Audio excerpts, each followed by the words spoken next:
All right, we are back. I hope you enjoyed that little break. I sure did miss you. Yes, I did. So when we were talking in our last segment, we were talking about our ego, how this defensive part of us, this part of us, our I know mind that wants us to look our best at all time, that wants to protect us from outside sources of rejection and pain, that wants us to look and feel as though we are the absolute best, right? We're talking about how that ego can get in the way. And I told you for a year in my business, I was doing nothing. I was doing nothing because my ego was like, stay girl, stay small. They're going to get you.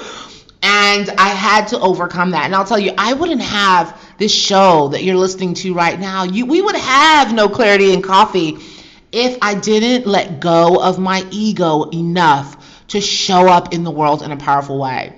Now, I told you I was doing a challenge with Tony Robbins and Dean Graziosi, and I want to share a story with you that Tony shared that literally gave me goosebumps. I literally was on the hairs on my arms were standing up because I was just impacted, right? And so he tells the story of his childhood. Tony Robbins, if you don't know him, is an incredible guy. He's an absolute personal development. He says, I'm not your guru, right? But he's a personal development genius who helps people, live a more powerful life, show up in the world more powerfully, and really work on their mindset. I mean, Tony is known for selling out stadiums. He'll have people come to these massive events and have breakthroughs and transform their lives.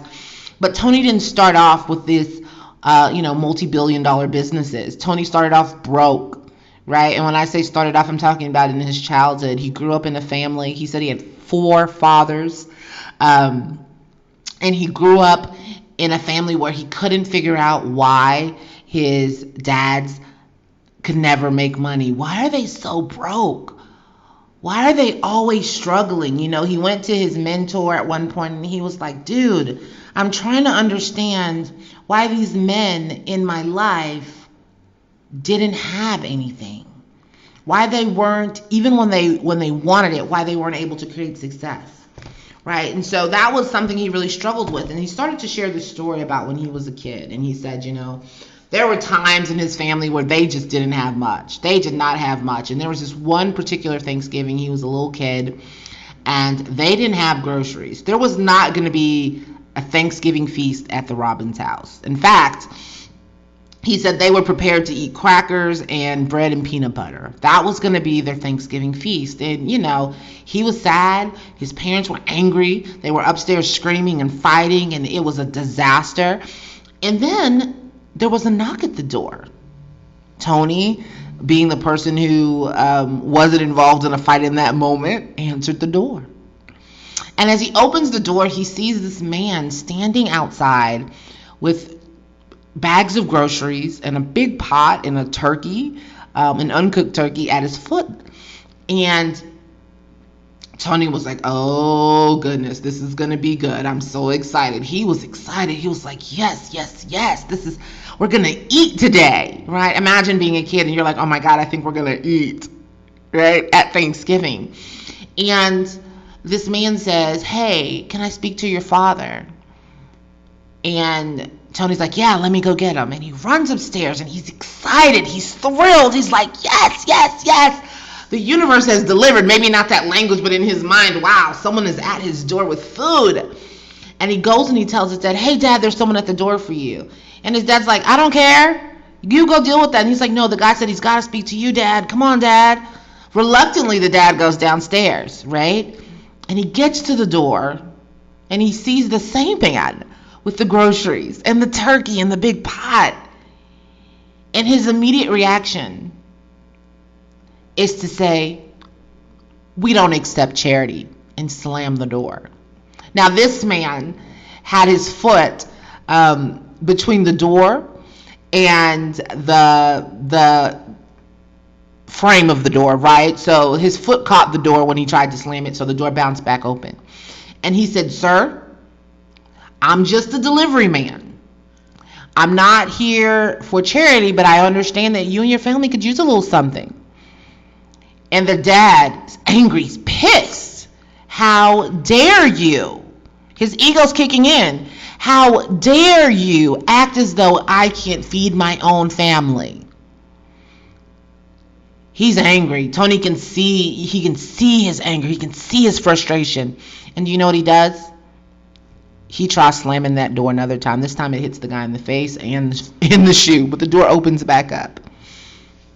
And in this moment, he's livid. He's just absolutely pissed that this guy, not only is he showing up with this charity, but he's also making it difficult for him to close the door, for him to shut out this ridiculous charity. And the guy looks at him and he says, "Sir, please don't let your family suffer because of your ego." And I literally had goosebumps. Because here he was. His ego was in this defensive state of, it's my responsibility to provide for this family, and I'm not going to let some other man come and feed my family.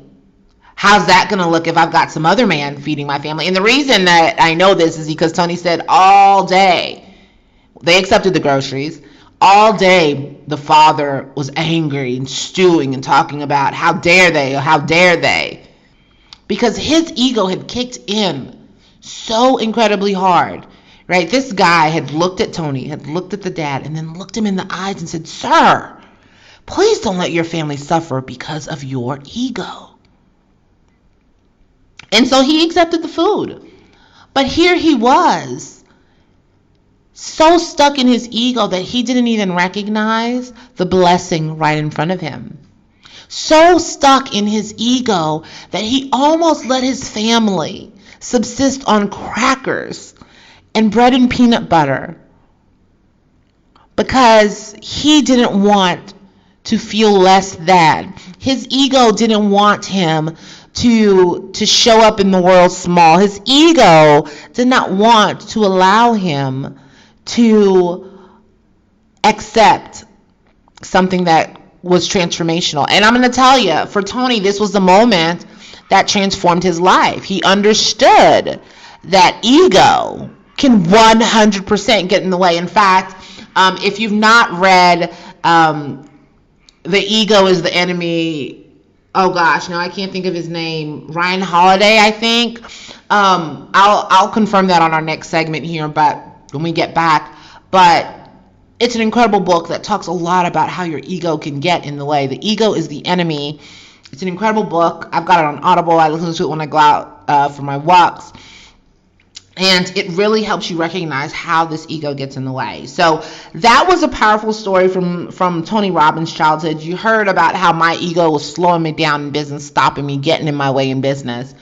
And as you can tell, Tony Robbins has gone on now. I think he said he's got like 56 billion businesses. He's got billions of dollars worth of business generated. He's got an island in Fiji where he feeds all of the families, meaning they all work for him. So he has a Netflix special, right? He sells out stadiums, and none of that would be possible if he let his ego, his I know mind, get in the way.